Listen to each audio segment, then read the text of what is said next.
I think back for the Willowbank. Okay. You know what I mean? Remember doing that? Yeah.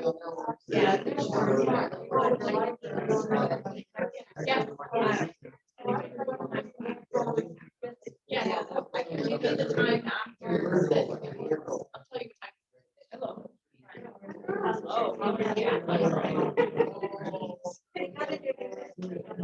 Yeah. Well, hello everyone. We waited for a couple of people, but I think we want to get started because we have an awful lot of information to take in this evening. I'm Terry Taggart. Thank you for coming on such a, and being inside on such a lovely day. We really appreciate it.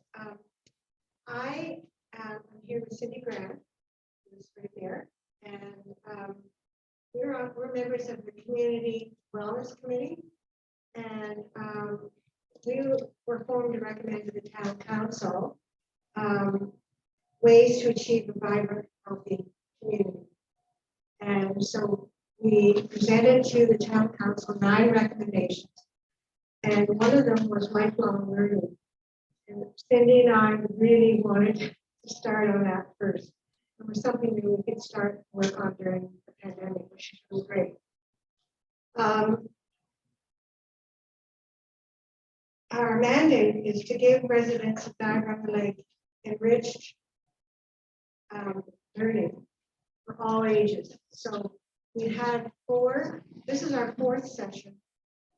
We started last fall, and we had 1 session with teenagers, which was fabulous. And for tonight, we're going to explore 3 local gems. That's how it was said in the actual article in the local newspaper. So I wanted to introduce Deborah and Antonczyk, Sarah Kaufman, and Deborah's with RiverBrink, Sarah's with the museum, and Caitlin was with RiverBrink. Combination of 2. Sorry. Anyway, I'll let them start. And you're in for a really interesting evening. They really are gems, and I'm really looking forward. Even though I've been here 51 years, I know I'm going to learn something tonight. I'm going to go first. So I'm Caitlin, the director of the Willowbank School of Restoration Arts, and I'm just going to go through a little bit of some history of the Willowbank estate, talk about the School of Restoration Arts, and then questions. We're lucky one of our students is really talented photographer, so actually so the site that we call Willowbank was first inhabited for 8,000 years ago by Indigenous peoples. So for centuries, people have needed to get around Niagara Falls, and so the portage route ran right down the north side of the site that we call Willowbank in the ravine. So you got in and out of the Niagara River at Peak Hollow in Queenston. So Queenston was quite bustling even before it was Queenston, so pre-contact as well.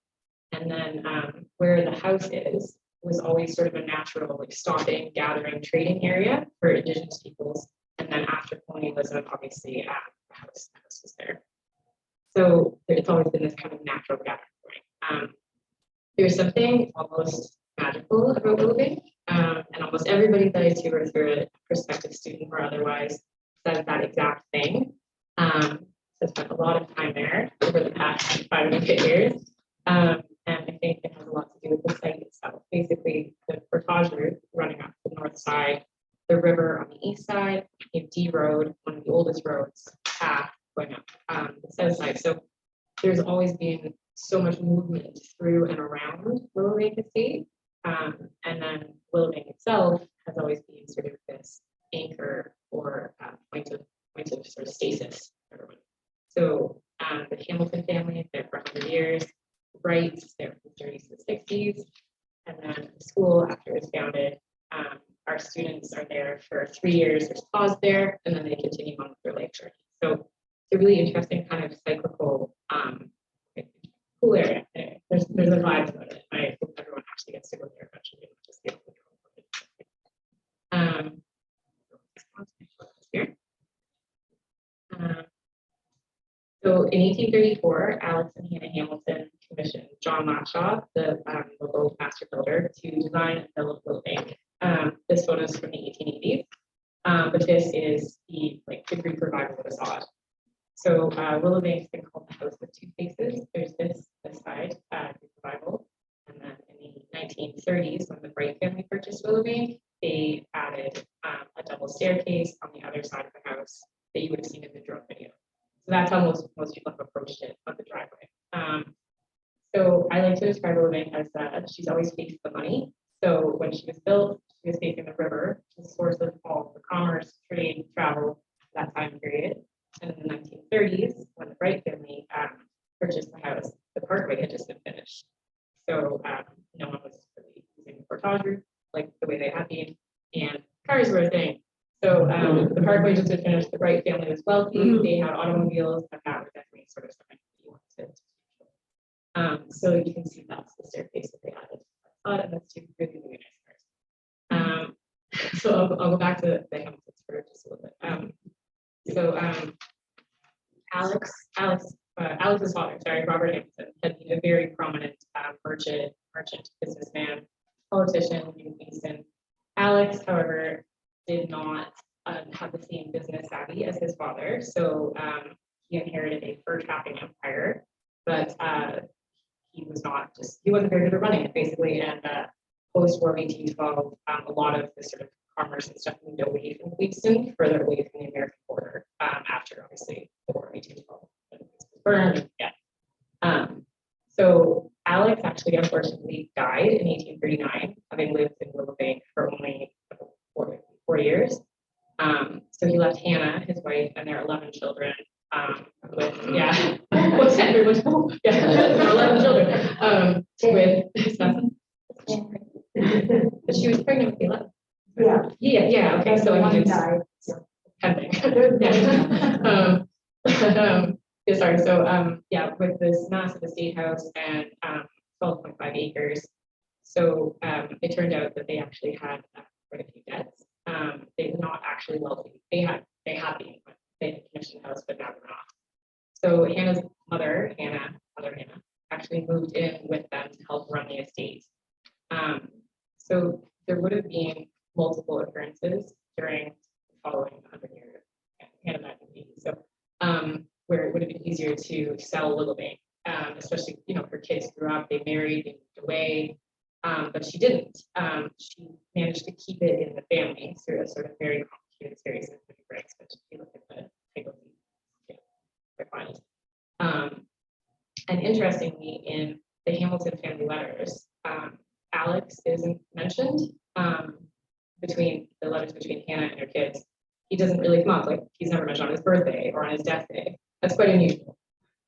So we at the school we've talked about this a lot, and we sort of would speculate that perhaps he had sort of descended into depression after the death of his brother, and that his death might have been a little bit. So anyway, there's a lot of like another reason why there's probably quite an energy about it. So anyway, so Hannah managed to keep the house in the family 100 years, and then in 1936 the Brights purchased it. Pretty good. And after the Brights purchased it, it changed. Sorry, after they sold it in the 50s, it changed hands several times. It was a boys' school, a nunnery, at the same time. And in 82, it was purchased by a developer, Tony Doyle. And he actually applied he wanted to subdivide the estate and turn the mansion into like a conference center hotel. So there was the town said no, there was a bit of back and forth. And then in 2001, he applied for a demolition permit for the mansion. So Laura Dodson, a local woman, and friends of Willowbank, they fundraised, they raised hundreds of thousands of dollars, and they contacted Mary Bright Urban, who was at that point in the States. So she and her husband donated $2 million and they purchased it together, purchased Willowbank and saved it from the wrecking ball. So yeah, this is Laura Hudson here.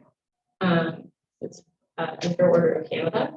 So she received that for her work with Willowbank. So she made sure that the estate was designated. So it's a national historic site now. So it's protected and it won't be demolished.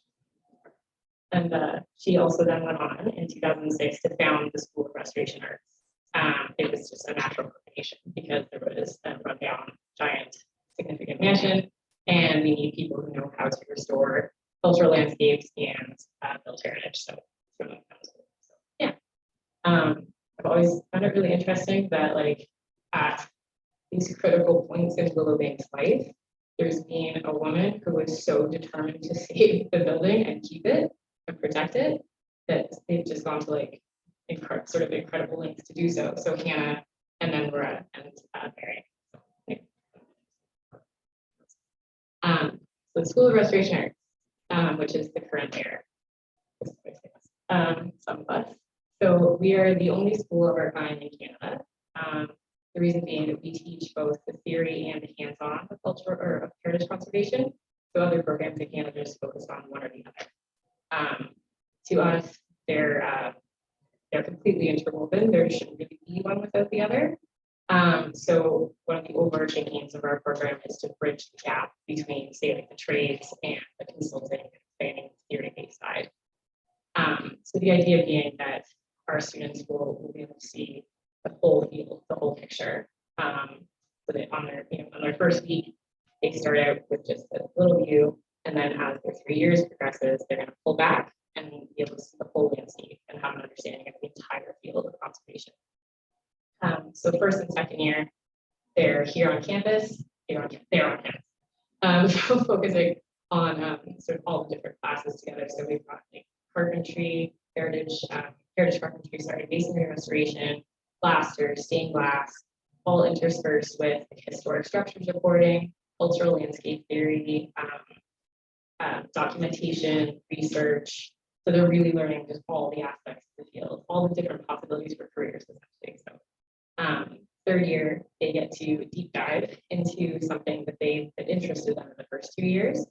And so that's, yeah, they can basically specialize. So that can be their third year placement.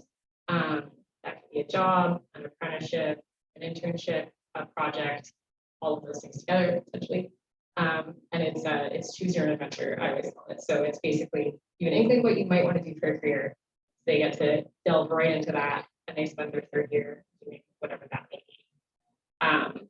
And I think it's in the last few years we've increasingly found that turns into a permanent position. So that actually means they're choosing their third year placements quite well, and they end up going on to be hired after graduation at the end of their year in April. So these are obviously models. I use these on our prospective student tours quite a lot. So one of the great things about the program, many great things, is that our students come from really diverse backgrounds, and they come from all over Canada, some from the States. Most of them aren't already in heritage, so they're really coming at this from different career refocuses. So this class, design, I'm using this as a sort of example for the whole program, but design is in third year, so right at the end of third year. So you had your 2 years and you've done your third year placement and you've learned a ton. And so the students are all given the same assignment. And as you can see, absolutely no one comes out with the same result, which is awesome. So the assignment is a 300 square foot-ish structure, somewhere on upper campus, which is a little big state, that a visiting faculty member could stay in for like 3 to 5 nights. You're supposed to justify, after you present, you're supposed to justify your materials, your design choices, and your placement on the estate. So everybody's third year placement and area of interest just funnels into their design. So the White House there, that was going to be sort of like a gatehouse at the entrance to Willowbank. That student had spent his third year. He started his own restoration business, restoring wooden windows. That was his focus. So he built tiny wooden sash windows for his model, and no one else did that because that was what he was focusing on. That was what he was interested invested in. And the student on the end here, Alex, they spent third year in Toronto with a masonry restoration company, learning mostly about brick. And they became really, really enamored of continuing stone arches because of all the math that goes into that and just the beauty of it. So he designed his with that, and there's a patio behind.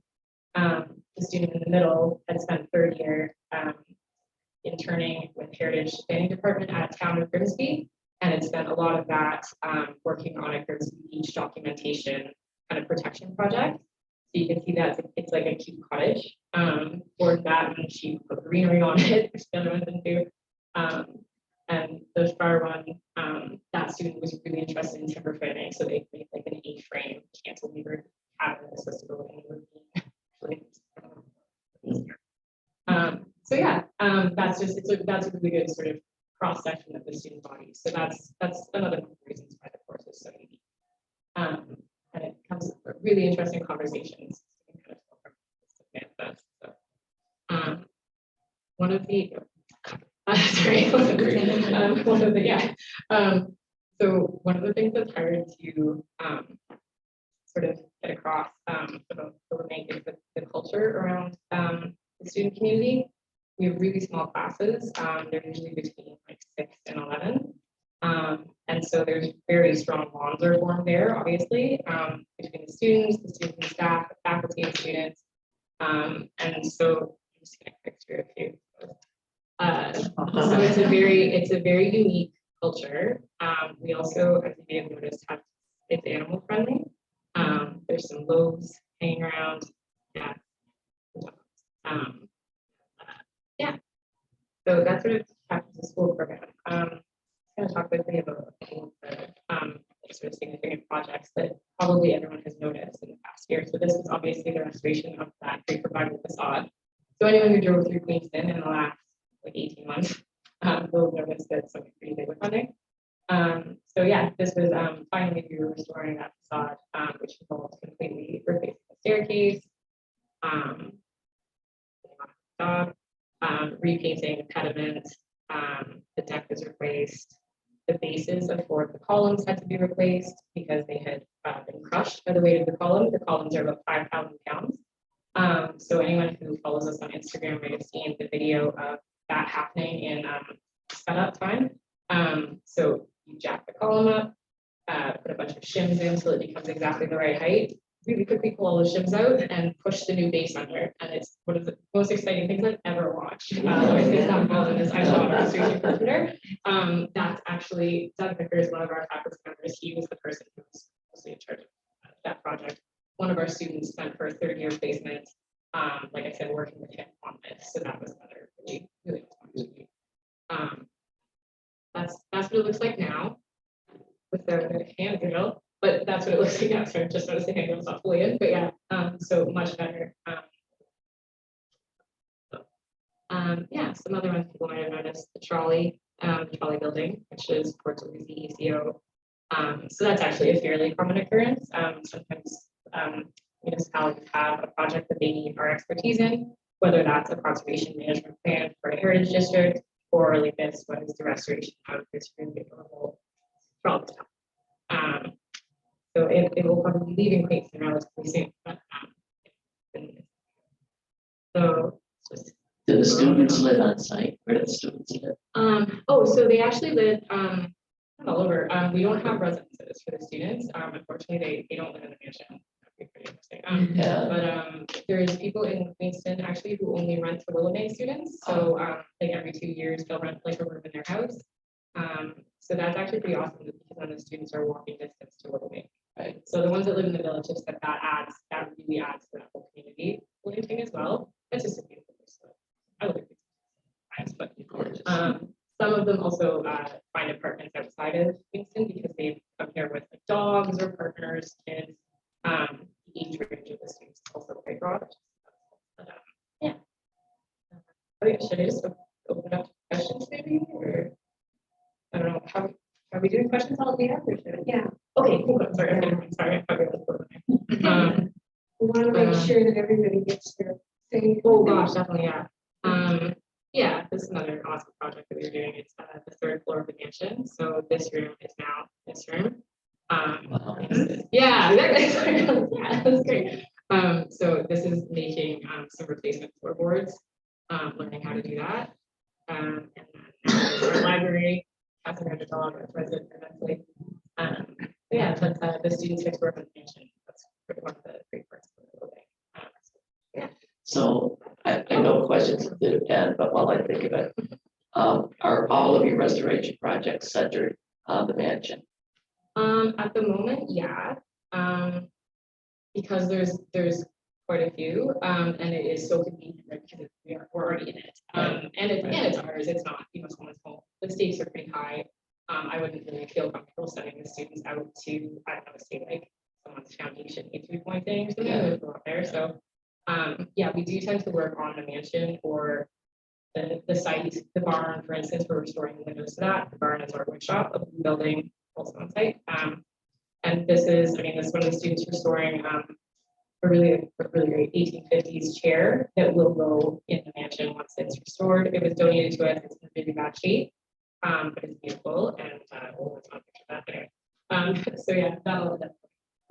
So yeah, we've got a lot of projects on site that can keep us busy for a while. And eventually, sorry. Do we do questions at the end or sorry? Yeah. Okay. Sorry. Yeah. Look at that review. It's okay to ask when you're thinking about this. Sure. Okay.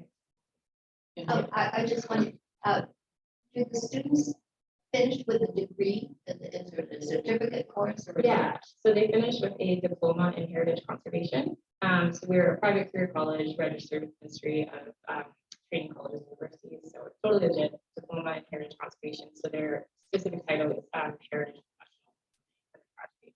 And then their third year placement, anything they achieved over that time will be more specifically significant to what they're going into. So just their experience essentially is a big part of it. I talked for a really long time.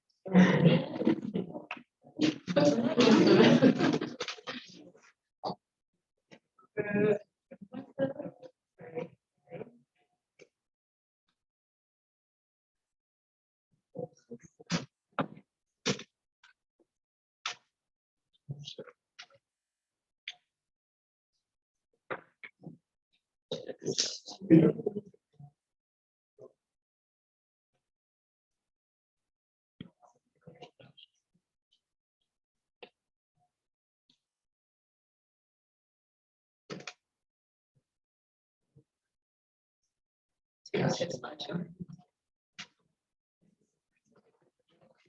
try to do this on any other computer. It's just on here.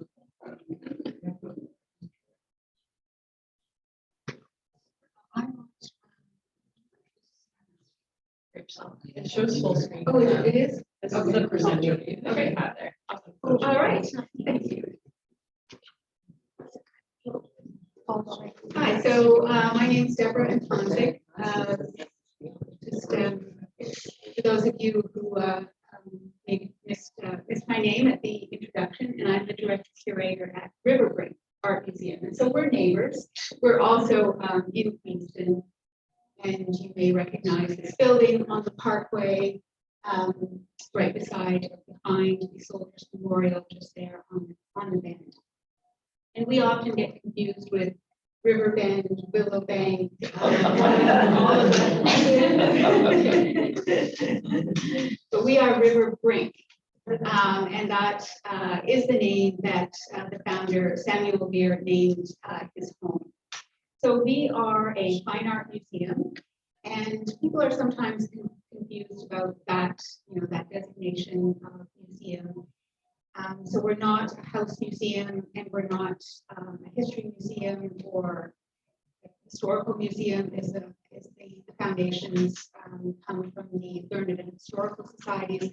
We're actually an art gallery, but in British North America, we tend to follow the British wording of art gallery, picture gallery, art gallery of Ontario. But in the United States and in continental Europe and in Quebec, it's a museum. The Boston Museum of Fine Arts, for instance. So we are an art museum, and we are We've been in Queenston relatively short period of time when you consider the history of Willowbank. But the land in Queenston was purchased by Sam Weir, who was a lawyer from London, Ontario. He bought the land in the 1940s and didn't start building his vacation home until the late 1950s. First, he built the coach house, which is the smaller building on the right, which you see with our name on it, with a small apartment on the second floor, and then through the 1960s began to build the main house. It is also at this time that he comes to the idea of starting, of leaving his collection to start some kind of charitable public institution. He often floats between a museum of Canadiana, a museum of Canadian art and history. So it's a very kind of fluid designation in terms of what his plans were. So as I mentioned, he was a lawyer from London, Ontario, and people often ask why London, or why not London, and why Queenston? Why has he given this home, this collection, and an endowment to support a museum in Queenston? And we don't really have an answer to that. That is why not London, except to say that I don't think from his letters and from other written accounts, I don't think that he felt particularly appreciated in his hometown. He didn't come for money. He was a lawyer, a kind of a self-made man, very successful on the library board and the hospital board, and ran for city council, but perhaps never felt himself quite appreciated. He also had no family, and he married only briefly and quickly divorced. So although he did have a niece in New York and a great niece and nephew, he is deciding through the 1960s what he's going to do with his collection and his money. And so RiverBrink then becomes the focus of his attention, although his main home is still in London, Ontario. The collection is a product of one person's taste. He began to collect in his 20s, in the 1920s.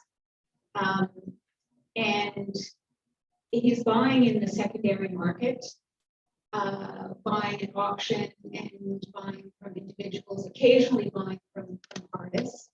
And we have some of our gems, our real treasures here on the second floor, a small collection of iconic works by members of Group 7.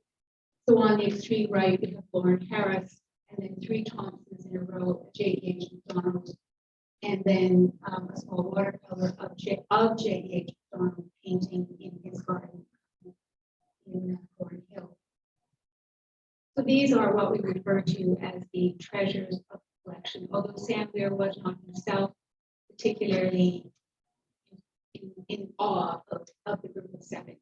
Rather, he began to develop a kind of a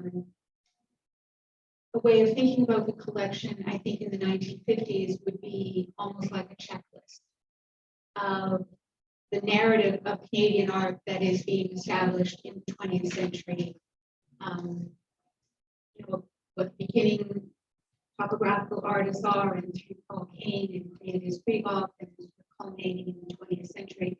So Sam Weir is using this almost as a guidebook or an encyclopedia to set up this collection. Oh, I've got one of these and I need one of those. So it has its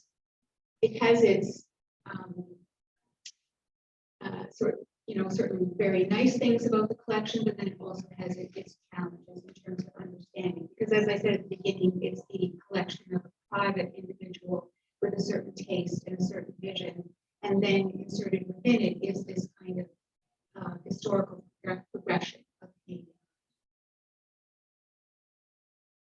So we've been open as a public art museum since 1983. For the first 30 years, we were only open during the summer. I know people say, oh, there's an art museum in Niagara on the Lake. Yes, yes, we are. But through those early days, we were only open during the summer. So very much imagined as a kind of tourist attraction when our Seaboard House opens up in the spring, and when the Printery opens up, and then RiverBrink also opens up. But we've been open year round since 2013, and we're trying to sort of build an audience and position ourselves as a resource for the local community. And so I'm going to segue into a bit of an interactive conversation with you for the rest of my presentation. That if there are things about RiverBrink's history that I've left out, we can talk about at the end. But I wanted to bring up, because the theme of the whole series, as Terry has explained, is lifelong learning. And I do find that people are a bit hesitant when they come to an art gallery, want to know this artist, want to read about it, and so on. And I want to just spend a little bit of time giving you the tools and maybe inspire you with a bit of confidence to simply look for yourselves and not worry too much about who the artist was or what the artist thinks, or what the artist is trying to say to you. Because it really is a kind of a two-way conversation, and if a curator is involved, it's a three-way conversation. So what the artist is trying to convey, what you yourself see in the work, and then if it's in an exhibition, what the curator has tried to put together for you. So either a two-way conversation or a three-way conversation that is no way dependent on the artist's intentions. So I've chosen this lovely little watercolor.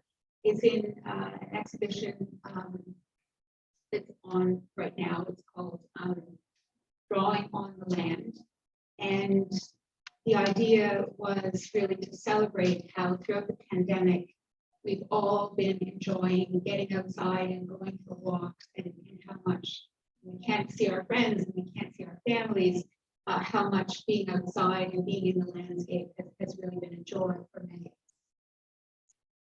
So what I want to talk about are some very technical, but easily, I think maybe if you pick two or three of them, are what we call the elements of design. So how, for instance, how do you see, or where do you see line being used in this work? Any volunteers? There's lots of lines. Yeah, all vertical. Vertical, good. Any horizontal? Horizontal. Right. Yes. Arms raised to the sky. Thanks. So there's directional line. How about outline? Trees around. Some of them in line, some of them, I think, just in color. So it's an implied outline using color. And what sense do you get when you think about how line is used? What does that mean to you as you're looking at this little work? I think it draw me in. I'm looking at it. I'm seeing the lines, and it's drawing me into the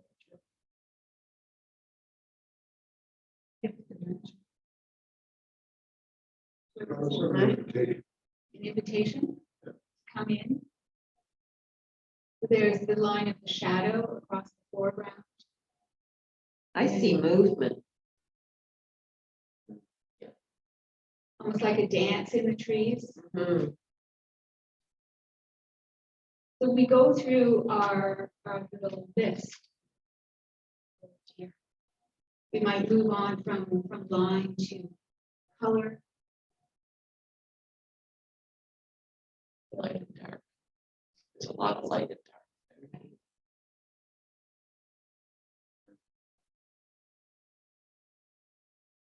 We might just, to get really technical, which we're not going to tonight, talk about values and hues, but they're lovely light. Sorry, what was that? I just look at art if I like it or don't. And then I never no more Really looked at it. things. No. Well, as I said, I want to encourage people to, look longer and you can, have this little checklist of things. And it maybe it's fairly simplistic if we're just looking at watercolor, but it also a representational painting that is. But it also is very useful if you're looking at contemporary contemporary art or work of abstraction and something that you're not quite sure, well, what is the subject? Well, it's important to recognize that what it means to you is equally as important as what you might think the artist is trying to convey. So is this a particular moment in time? Is this a particular season? Where might this be? It looks like it's on fire and the sky is from the sun. Who knows? Yeah. There's the oranges. It's a very warm paint, but it's a warm, you get a warm feeling about it. And you see the colors, they're warm colors. And I love this, that there's, something Caitlin is saying is almost fearful. If it was, something dangerous or unpleasant, but then you're feeling it warm and welcome. But I can see the fire part of it as well. There's like a welcoming cave. Yeah, well, yeah. Welcoming what? Cave. And Okay. cave. The sky is foreboding. And it took me a while before I realized here in the foreground, not the foreground, but back of it, is water. And Yeah, I didn't pond. see that. Yeah, I didn't I see saw that. that. Pond, yeah.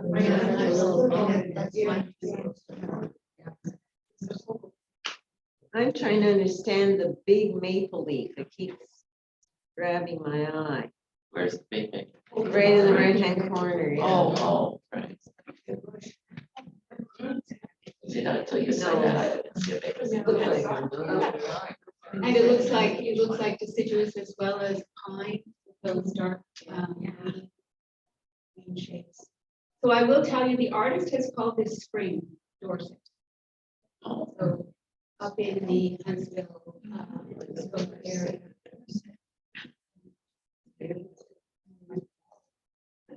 yeah, that's what I thought. Oh, but it's warm, it's spring. It's warmer colors. So you have to make the trek into RiverBrink and see this in person. So just look at one more, because it's not only the elements of design, but then we would also talk about organizing principles. So things like repetition and balance and rhythm and variety and unity and emphasis. So thinking about how line is used in this etching. The color is obviously it's monochrome, white and tones of gray and black. But then how would you say something like rhythm would you see rhythm in this etching? Yes. I think the line creates shape here, shapes and the connection between them. So the rhythm is the basic two rectangles are connected. So rhythm, it's a different feel it rather than saying. I think you're looking at the effect of these lines to create shape that then draws you. As you analyze, they could make the case today for the website. That picture and foreground. But I think the way it is, it gives a little bit of relief. I don't see a dance. See wind, you can see wind. You see movement. Yeah. I can see the wind, and the breeze even. So in some sense, in some pictures, you might think of rhythm as, syncopation or any, I'm not particularly musical, but, if you come along in 1, 2, 3, and then there's 4, it's the high beat or something. So just, I think there's sort of implied rhythm in what we are seeing as a dance here, but then also just in the way that there are these splashes of dark.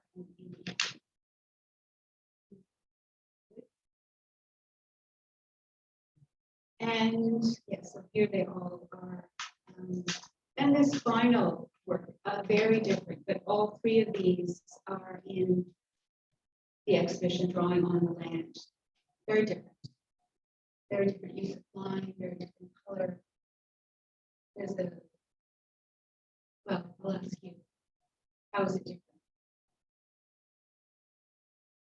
lines can be used horizontal. Yes. It's not as imaginative as the other two to be. It's more kind of a river and a hill, and, you know, Isn't there a lot of texture though? yeah. Let's create an impact of more comments. It creates an emotion.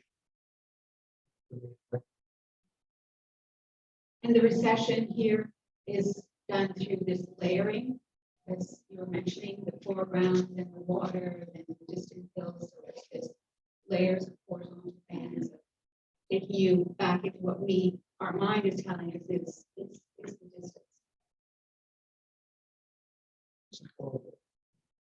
This is Osoyo's BC, so it's an indigenous reserve in British Columbia. And it's a part of, it's not the lush rainforest BC. It's an arid. Yes. Okay. Good. I thought of New Mexico when I first looked at it. Yeah. And I think it's also interesting that Weber, his training was as a commercial artist. So I do see some of that influence in this one. But this, so for all three of these, as I mentioned, they're in the exhibition Drawing on the Land. Only this one was actually acquired by Sam Weir. And that's something else I think it's important for the community to recognize, that when Sam Weir passed away in 1981, there was about 1,000 pieces in the collection. And over the years, private individuals have been very generous and adding to that collection. So the first one we looked at, this is by Carl Schaefer, an important 20th century Canadian artist known for his depictions of southern landscapes. But it was donated, a private donation, someone who wished to remain anonymous. This is by Joe Manning, one of the really very talented Canadian etchers. She completed this in 1971, I think. And it's part of an etching suite that she did, and it was donated again by a private. So only the final one is actually part of the original. So we do continue to receive donations. We don't very often now purchase anything. It's rare because we don't have the money for that, but other individuals have been very generous in terms of donating. So that ends me. I don't even want to follow up. That was way better than what I got. You got a one second there, Terry, right? Yeah. So better or worse, it's just different. Yeah. I enjoyed that. And I have, here I'm asking you a question, I guess, I'm thinking of it. Tell me a bit about some of the programs you had before the pandemic. Because they're very Right. Yes, we so our website is www.riverbrink.org. We do have some studio courses. Actually, we had just one on Saturday, in-person instruction. Now we're finally getting back to that. We've for about almost 10 years, we've been doing Learn More, which is a 6-week course. Through the pandemic, we did that online, but hopefully we'll be going back to in-person lectures, because I think there's something, well, there are great things about both. You can bring in on a Zoom presentation, you can bring in people from distant locations and people are very comfortable in their homes, but there's also something dynamic about speaking to the audience. So when we first started back in 2013, we tried to use the collection as much as possible. So lectures or a series on Canadian art, a group of 7, or Cesar Cote. We have a major collection of sculptures by Canadian artists. But more recently, we have a lecturer who lives in Niagara on the Lake, who's taken it more, Penny Lynn Cookson. She's taken it more to the history of Western art. So I'm not so much focused on the great collection, but I hope to bring in more of our collection, because I think it helps to not only publicize the collection, but also get people interested in things that they can actually find. anytime, so I did show the one group of 7 room, but anytime if something is not on display and you want to see it, you can make an appointment and we can arrange to bring it out for you. It just takes a bit of logistical planning. Onto the boring part. Oh, no. History's not boring, right? Not when you live in Niagara Lake. So thank you. So Sarah Kaufman, this actually, I'll just mention this picture is our copy display. So some of you might have seen it. Yes, wonderful program, or us sort of trying to dabble into art, but not as good at it, of course. But done with our volunteers, who did a wonderful job of the display, and just wanted to note one little thing about it, because the building that it's on is the high school building, where many of the local boys would have went to high school. And when we had the Royal Oak students there on November 11th, we kind of said, "What do you think?" And they said, "What does this mean? Why? What is this? Why are you doing?" I said, "Well, what do you think it is?" So we're trying to play as an art curator, which I am totally not. And the individual had said, "I think every copy represents a soldier leading up into heaven, where they all are right now." I was like, "Oh, that's very sweet," but a very sweet little, interpretation on it. A wonderful display that we did with volunteers completely to do that. And we're expanding this onto the courthouse this year. And if the town allows us to, we might dabble into some veteran banners around town as well. So, so the Niagara Historical Society is our original name. We rebranded during COVID, and we are the Niagara on the Lake Museum. So our legal name is Niagara Historical Society. Our play on that was really Niagara Historical Society Museum is a long name and a boring name. So, we thought we'd embrace what we are, and we are Niagara on Lakes Museum. We have the material culture of our community and talk about local history. We are the local community museum. And so we embraced the Niagara on Lake name, but we started in 1895 and we opened the first purpose-built museum in Ontario. So the building that you see here, Memorial Hall, named Memorial Hall to be a memorial for all those who had gone before us, was the creative idea of the society at that time. So this is what the building looks like now. That's what it looked like back in the day when it was the main building. So we grew from that to include the high school building. So in the 1940s, the society took over the 1875 high school building. And then in the 70s, they built a link building in between. So that's it's very pale there. I'm sorry about that. And so it's an early image of the high school, and then the current building as it's today. And then in the 70s, we built the link building, as I mentioned, in between to make it a little bit easier to go through it. Kind of to show you the interior of Memorial Hall of what the museum looked like back then. Is obviously the black and white one, and an image of what it looks like today somewhat. Obviously it changes up, the exhibits change up inside, but it really started out as a cabinet of curiosities. And now we have over 53,000 pieces, which is a massive collection for a museum of our size. We're still a private nonprofit, even though we are a community museum, but we do receive support from the town of Niagara on Lake. We house their collection, so it makes sense too. So 53,000 pieces. The collection is very much early Upper Canadian pieces. We have, in my opinion, the strongest War of 1812 collection in Canada.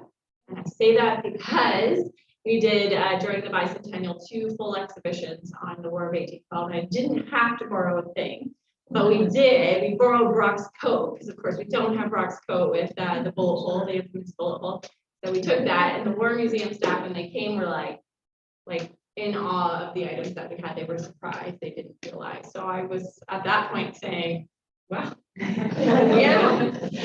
We do also have Laura Secor's collection. We're one of the only museums who has the Laura Secor collection. The Laura Secor House does not have Laura Secor items. They're not always on display, but hopefully with some revamping of our exhibitions, we'll show more of Laura Secor's collection too. And then I can't not say this because I was just talking about the buildings, and this is a lot of what my focus is. I'm just gonna quickly glaze over this, that we are planning to renovate and expand. We've been around since for over 125 years, and our last expansion was the 1970s with that link building in between, and then renovations in the 2000s, early 2000s. And so now we're renovating and expanding, and that's a big project of ours right now. One thing is programs. We do about an average of 80 programs a year, non-COVID.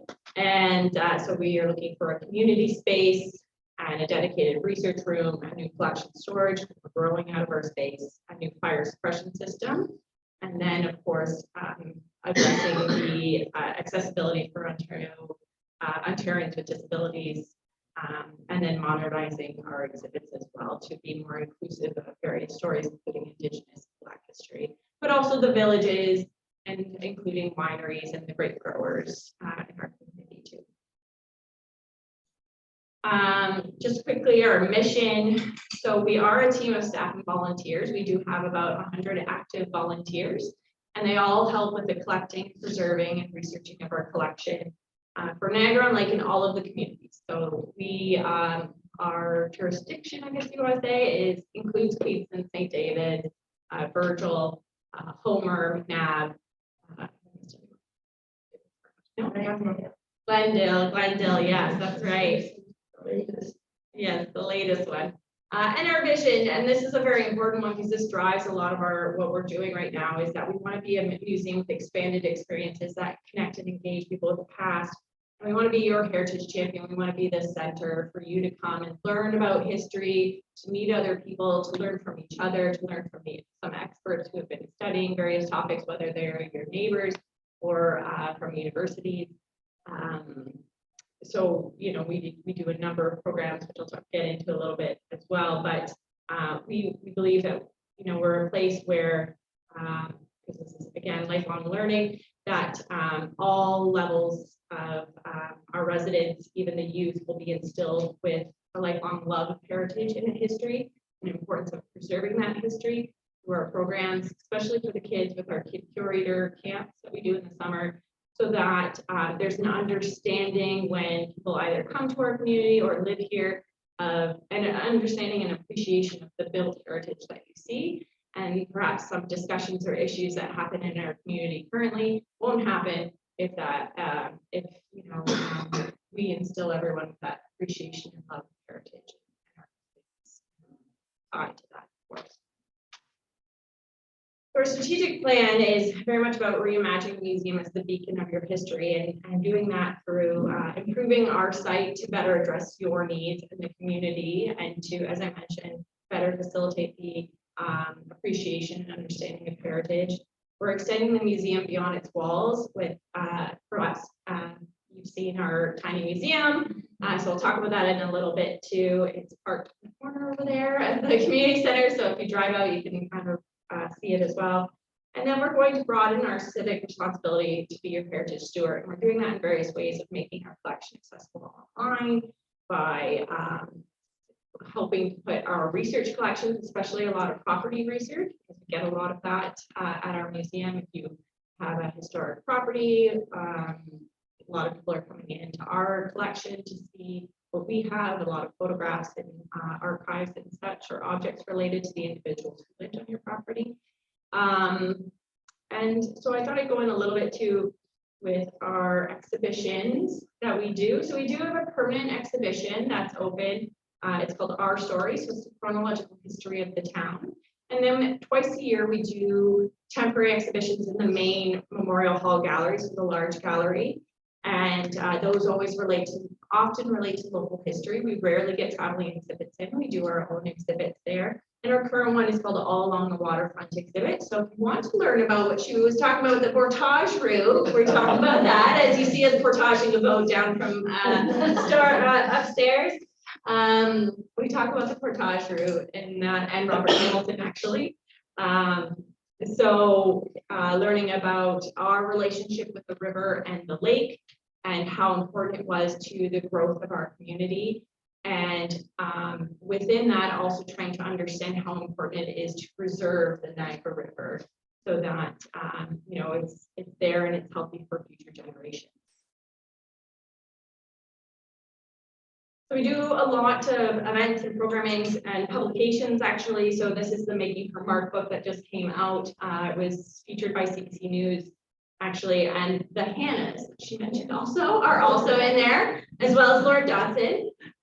So we, there wasn't a book about the women of Niagara-on-Lake, and there's several significant women who lived here from the very early time to those who just passed away through COVID. And so we've created a publication to talk about a number of those women. We do a lecture series from March to September in person. So our second one is this Thursday, and it's Owen Bjorgen is talking about the Niagara River and conservation and preservation of the river. We do our Kid Curator Camp, which I mentioned is a great way for us to instill appreciation of heritage with our youth here in town, or anyone, you know, if there's anyone visiting you that's during the summertime. We visit heritage sites, teach them about even making paper or candle making and things like that to really give them a different perspective and some off-screen time. And then we do mini documentaries as well. We've done one for various stages in our history that's available on YouTube and on our through our website.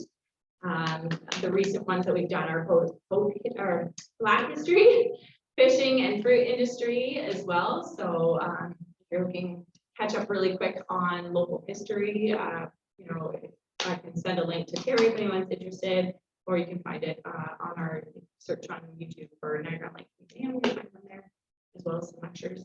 And then the community project event, the Poppy Project, is a big event, big thing that people are really enjoyed last year, the anniversary of the Poppy. So we're expanding that this year.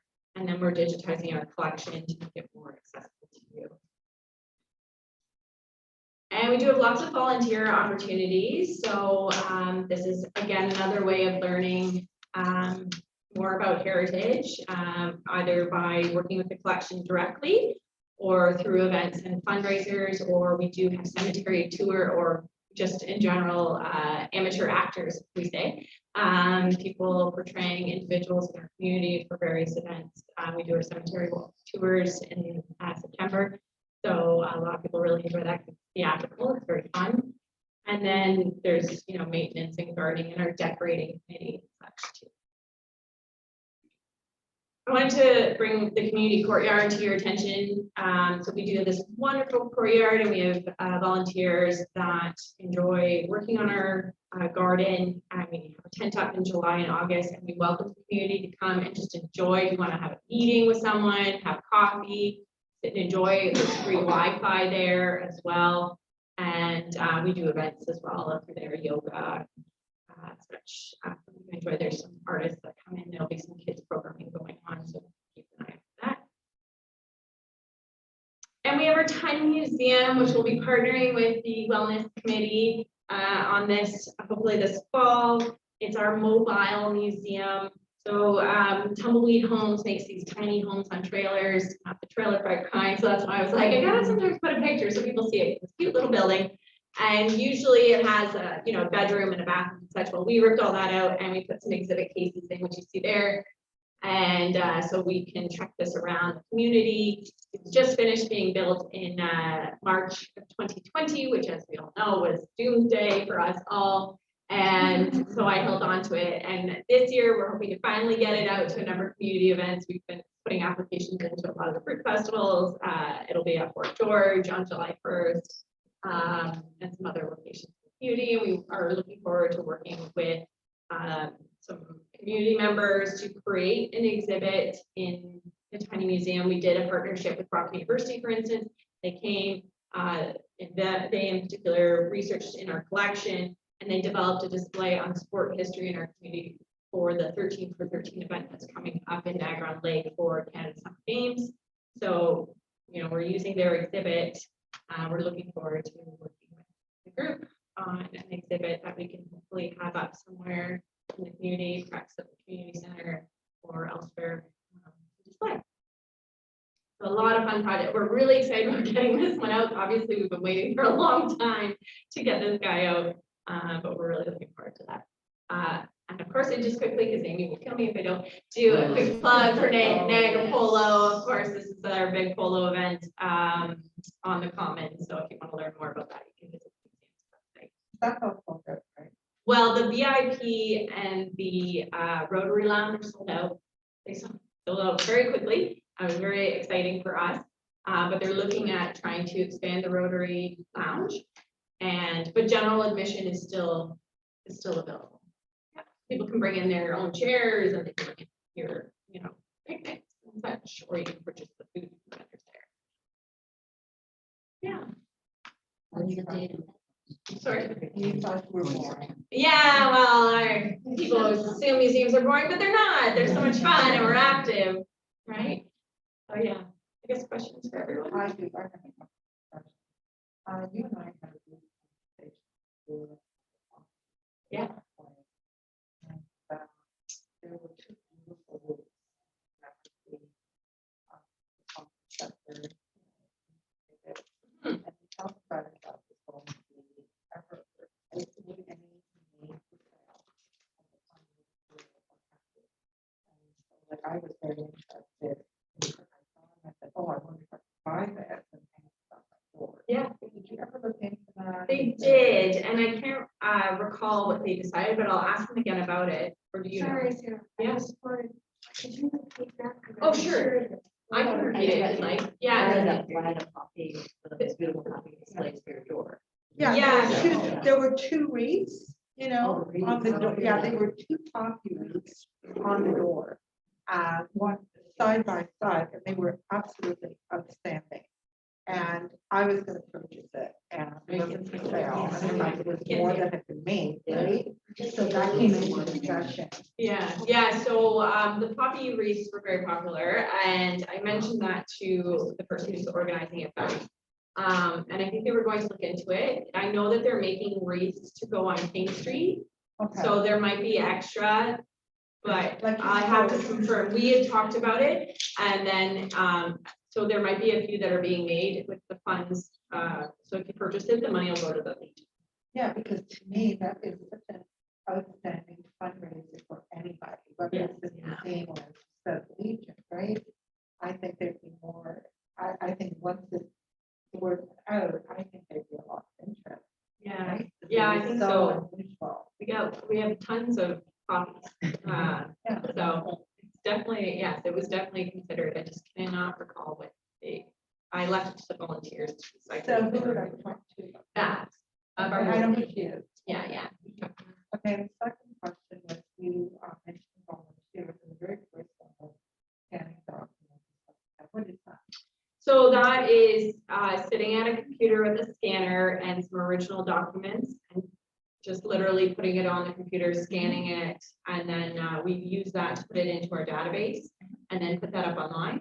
And it also goes towards preserving, just in case anything was to happen to our collection, that we have a digital copy of it as well. You can speak to myself or Shauna. Okay. There are questions for anyone. But I was just something, how many dogs and cats do you have in-house at that? I know. It depends. No, the students are, if their dog is well behaved, they can bring the dog. Okay, So my dog's there every day, the black one. And, All right. There's been a giant, the Great Dane. Yes, I saw that. Yeah, it's a big one. So yeah, we've had that policy for a while, so it's been pretty awesome. but So none over the live years, there there's two or three. permanently. Oh gosh, no, there's no animals. Well, I living in thought the some house mansion. cats, but some cats. Oh, yeah, no, sorry, so there's no animals living in the mansion, it's just when. the Oh, class okay, is I on, thought then they go lived home. there. you Yeah, know, no, we don't like a every- house, sir, that'd be cool. That's Yeah, actually my no, cat. I didn't think that, but I just thought there might be some that live permanently. Oh, no, it's great to get in if we're having some mice problems though, just get the cat in for the day. Oh, yes, Great for that another works. year. Yeah, sure. Okay.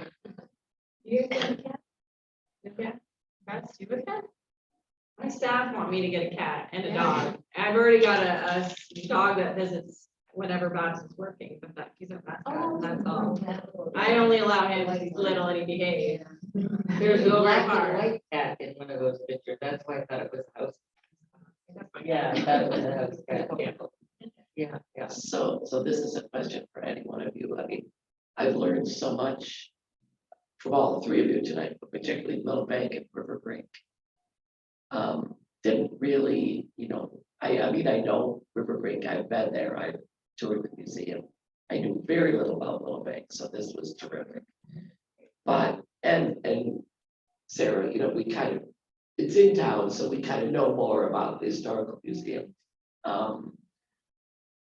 But is your focus, do you have a focus on outreach to the community to get more engaged with the community on an ongoing basis? It might be more difficult for you, Caitlin, because you're a school and your focus is on the students. Yeah. But yeah, what's your thoughts about engaging with the community? We, before COVID, we did more, even just having, say, a Christmas party. Everyone was, I think we had 200 people there at one point. Oh, Just sort of over the course of the evening. I in June one year. And then as soon as COVID hit, it became really difficult to do, is trying to figure out how you do community engagement without getting people to the estate. right, And when I was trying to describe that sort of magic about Willowbank, the best way to be engaged with Willowbank is to be there, Right. there. right. So I think now, hopefully, because with COVID being over, we can get back into having those events, community engagement events. And also just get back out into, just more interaction with the community for sure. Maybe not so much the school, yes, but on the historical side part.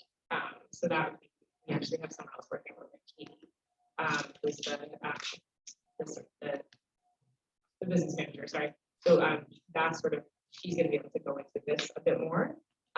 Events, venue rental, community engagement, marketing, stuff like that. Are your grounds open to the public? Yes. Yeah, people walk their dogs through there all the time. Yeah. Oh, Not just us, but the community. Yeah, constantly actually. Yeah. A few years ago, I don't remember how long ago, I went to a Music Niagara concert and it was there. Oh yeah, that's another thing we want to get back into doing for sure. Those were great travels in the back of it. that would be terrific. And your open houses, I mean, you have one Yeah.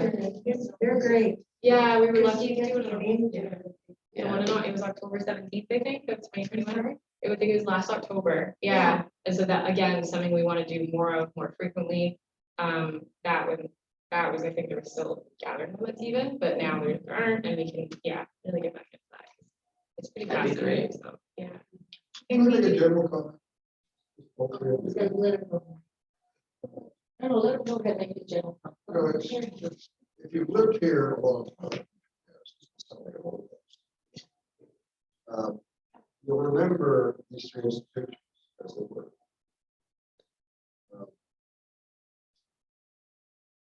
Willowbank was a school for dyslexic kids. I remember trying to raise a little money to sing. We were trying to- Not much success, that's a little bit. But nothing to do with it. And the museum was a 4-star, it was Ringling Center. So now, when you think of vitality, the leadership that's there, it's very, very Right. so keep it up. God knows we'll all need money, for sure. Yes, our major concern is we're not accessible. And, it's an aging 1970s era building. The grounds are spectacular. People are always there, sitting, looking at the rivers, enjoying the landscape. But the house itself, facilities, we would like to expand and grow. There's a whole cadre, folks showing up over the last 5 years. Have sort of life and golf, sort of. If I get that together, it may be a way of digging deeper into this. Yes, and to the question about outreach, I'm available if anybody is looking for a lecturer or, anything, any kind of a speaker, but through the pandemic, as I mentioned, we've had to put everything online. So we do have some big videos that are posted, our digital offerings. we are Wednesdays once a month through the pandemic, so just focusing on work and collection. Short little videos that are embarrassingly bad when I'm filming myself, but definitely, you know, we're trying to engage more with the local community by being open year round. You know, participating in doors open and the open house we had at school. Doors open. Oh, we're also doing doors open this coming October too. Yeah. When is that doors open? That's coming Later up. in October. It's October, yeah, we organize it, so like, I know it's late, yeah, it's it's in October. Yeah. No, so every community, it's done by the Ontario Heritage Trust, and every community can decide to do it or not. Right. So the museum did it, well, we did a digital one during COVID, and then we did it last year, and then this year again, we're gonna do it again. But not digital, right? No, yeah. in person, yeah, you can check all out, yeah. Caitlin, if RiverBrink is a 20th century building, has accessibility issues, how does a 19th century building like Willowbank deal with it? We're quite lucky. Oh my God, sorry, I actually swallowed the water the wrong way. Don't know. We actually did a big infrastructure upgrade to the mansion. Is in 2016 and 17. So it was a bit before my time, and it became accessible. So there's an elevator. Oh my gosh, sorry. Bad timing. There's an elevator. The doorways were widened. There's fire suppression. Yeah, so we're lucky that that was done. It was to get up to building code for 2020. Yeah. You mentioned that you know people that do restoration. If I have pieces that I think need restoring, I'm not 100% sure. Okay. But would I bring them to you, and I mean I'd be willing to pay people to restore them? Okay. Is that the way it's done? I have chairs and I have some the various things Yeah. from an estate that I believe that it could be. I mean, I don't really know much about them. I know they're old, let's put it that way. And I was going to throw them away, but the thing is that I think they might be valuable and worthwhile restoring. And I would be willing to pay somebody, if you have the people to do that, Yeah. right? Like with furniture, like you said, that chair, I have a chair that looks like it's like about the same shape. So, but you know, they're disintegrated or whatever, but Yeah. they are old antique. So would I just bring them, call you up, make an appointment and bring them to you? And then discuss whether some arrangement could be made? Yeah, it would, if you could send me pictures. Okay, email me that's- photos, I usually start Yes, there, okay. and then, yeah, and then we can figure And out. then who you could can figure do out it. whether they're, like, Yeah. they might not be worth restoring, but, Oh, you know, they might be, you know.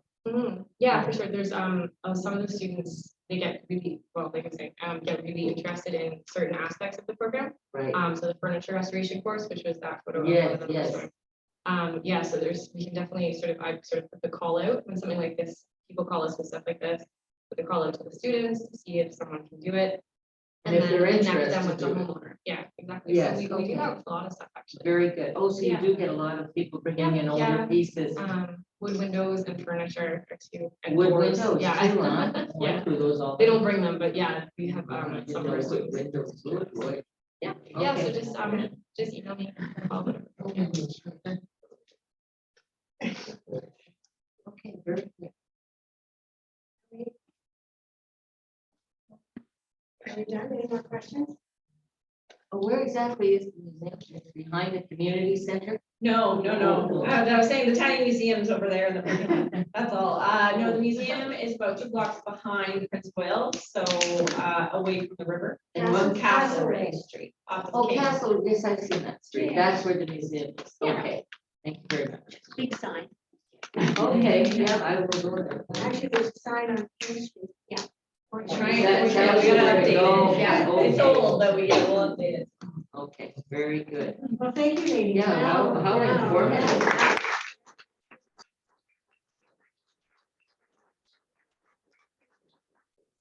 Moving along. Yeah, no wonder. This is our last session for the fall. We're working on our fall program. and one of them holds the China Museum. And probably 4 adults as well as